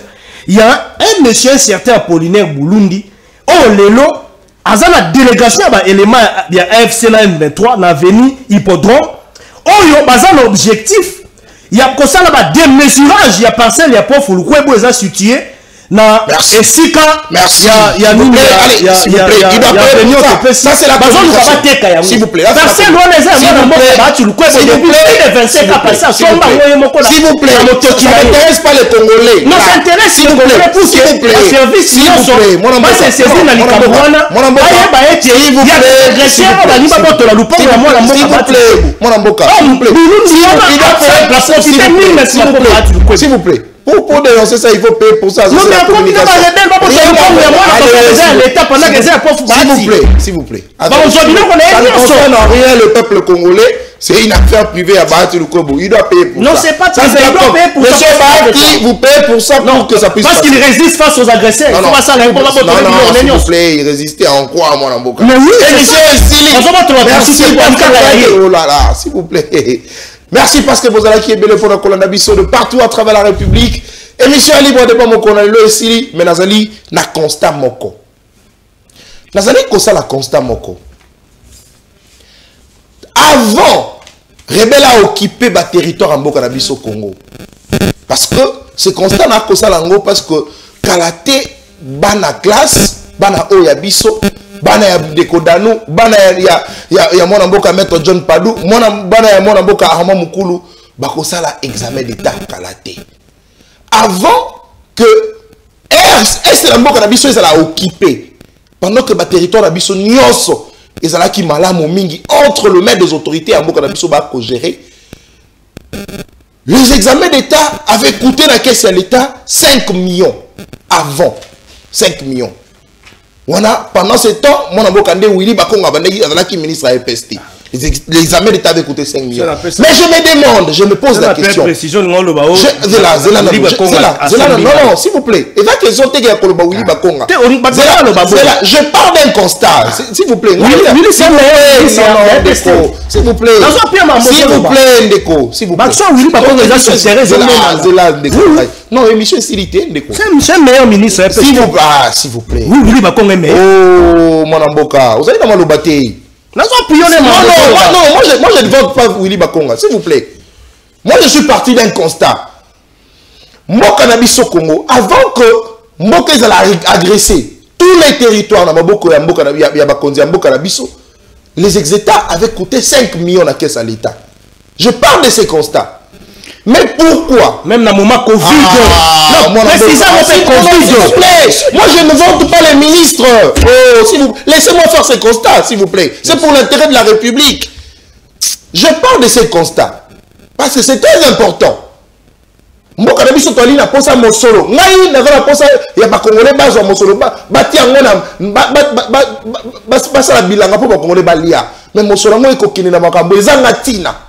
je parle de ces constats. Pendant que la République démocratique du Congo n'était pas encore occupée, 145 territoires dans Maboko, il y a des dirigeants au Congo, Willy Bakonga comme ministre de l'EPST, les ex-États avaient coûté 5 millions. Mais j'apprends cette fois-ci, pendant que nos territoires sont occupés dans Maboko et Banguna, j'apprends que ex-États, cette fois-ci, ils allaient tripler. 36 millions. Ils allaient, voire même quadrupler. Pourquoi? Je me pose cette question. Parce qu'on suppose que place Banguna Bazali, Bakobana Bakosa l'examen d'état. Goma, place Banguna Bakokipé, Bana Bakosa l'examen d'état selon programme. Ils allaient établi dans l'institution et Mboka Nabisoté. Mais comment examen d'état est coûté plus cher na caisse à l'État? Pourquoi? Mais pendant que Willy Bakonga était ministre, ex-État sur tout le temps de la République coûtait 5 millions. Comment ça s'explique? Monsieur le président de la République, essayez un peu de revoir ça. C'est très important parce que mon Congomani et qu'on a détourné Kakaboé, et s'il est accueilli, le corps avait été l'habitude du solo que le corps avait été l'habitude du solo, francophonie écouta une affaire de 10 millions, mais après toi qui comprendre que ça avait coûté plus de 324 millions à l'État. C'est très inquiétant et j'appelle le président de la République, j'appelle le chef de l'État à Kolandela Makamwana pour te la vérité dans ma mbetali. Mon solo est comme ma pour l'examen d'État. L'examen d'État c'est bientôt, bientôt. Et monsieur Essili, au revoir.